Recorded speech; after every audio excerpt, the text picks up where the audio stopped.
एक बार गौतम बुद्ध अपने भिक्षुओं के साथ एक वृक्ष के नीचे बैठ विश्राम कर रहे थे। उस वृक्ष की छांव में बुद्ध अपने भिक्षुओं की जिज्ञासा दूर कर रहे थे। बुद्ध के सभी भिक्षु एक एक करके उनसे प्रश्न पूछ रहे थे और गौतम बुद्ध उनके प्रश्नों के उत्तर दे रहे थे। बुद्ध के उन भिक्षुओं में कुछ भिक्षु ऐसे भी थे जो कुछ समय पहले ही संघ से जुड़े हुए थे, जिसके कारण अभी उनके भीतर वह समझ पैदा नहीं हुई थी जो गौतम बुद्ध के प्रवचनों को समझ सके। गर्मियों का समय था, सूरज अपने चरम पर था और चारों तरफ धूप ही धूप थी, लेकिन उस वृक्ष के कारण बुद्ध और उनके सभी भिक्षु आराम से छांव में बैठे हुए थे। इतने में ही गौतम बुद्ध के एक भिक्षु की नजर एक बूढ़े व्यक्ति पर पड़ती है जो उस वृक्ष के पास से ही गुजर रहा था।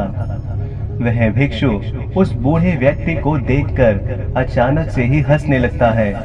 उस बूढ़े व्यक्ति की उम्र बहुत ज्यादा हो गई थी, जिसके कारण उसकी कमर मुड़ गई थी।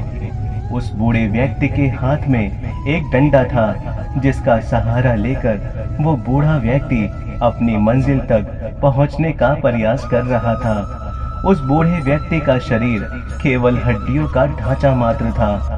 अपने भिक्षु को हंसते हुए देख बुद्ध उनसे कहते हैं कि मेरे प्रिय भिक्षुओं, कृपा कर हंसो मत, क्योंकि जिस व्यक्ति को देखकर तुम अभी हंस रहे हो वो कोई साधारण व्यक्ति नहीं है, बल्कि वह व्यक्ति इसी क्षण तुम्हारे जीवन को रूपांतरित करने की क्षमता रखता है। जो आज तक मैं तुम्हें सिखा नहीं पाया, वह यह बूढ़ा व्यक्ति तुम्हें सिखा रहा है। इसके द्वारा दी गई सीख को बेकार ना करो।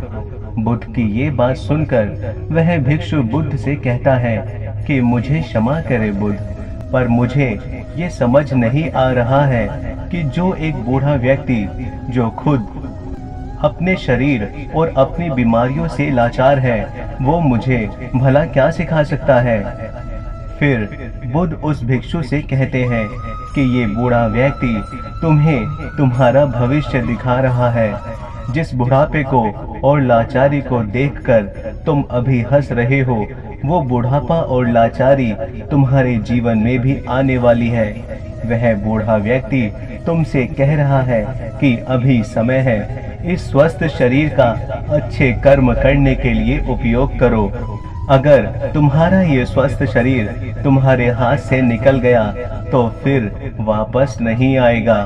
फिर वह भिक्षु बुद्ध से कहता है कि क्षमा करें बुद्ध, परंतु मेरे मन में यह विचार ही नहीं आया कि मैं उस बूढ़े व्यक्ति से कुछ सीख सकता हूँ। उसे देखकर केवल मुझे हंसी आ गई। फिर बुद्ध ने कहा, ऐसा इसलिए हुआ क्योंकि तुम्हें अपने भीतर कहीं ना कहीं लगता है कि जिस स्थिति में आज वो बूढ़ा व्यक्ति है, उस स्थिति में तुम कभी नहीं आओगे। जिस बुढ़ापे का और लाचारी का सामना आज वो बूढ़ा व्यक्ति कर रहा है, तुम्हें लगता है कि उसका सामना तुम कभी नहीं करोगे, इसलिए तुम उस बूढ़े व्यक्ति को देखकर हंस पाए। तुमने सच्चाई को नजरअंदाज कर दिया। अगर तुम सच्चाई को देख लेते तो चाहकर भी अपनी आंखों के आंसुओं को रोक नहीं पाते, परंतु तुमने सत्य को अनदेखा कर दिया और तुम बहुत बड़ी संभावना से चूक गए। बुद्ध की ये बात सुन वो भिक्षु क्षमा मांगता है और ये निश्चय करता है कि वह अपने स्वास्थ्य का उपयोग अपने अहंकार को बढ़ाने में नहीं, बल्कि परम सत्य को पाने में करेगा। दोस्तों, जो लोग इस कहानी को पढ़ रहे हैं, हो सकता है कि आप बड़ी बड़ी समस्याओं में हो, या हो सकता है कि आप परेशानी में हो, लेकिन फिर भी एक बात को हमेशा ध्यान में रखना कि जब तक आपका स्वास्थ्य ठीक है, तब तक आप किसी भी बड़ी से बड़ी समस्या से बाहर आ सकते हैं। कहानी अच्छी लगी हो तो चैनल को लाइक, शेयर और सब्सक्राइब जरूर कीजिए। धन्यवाद।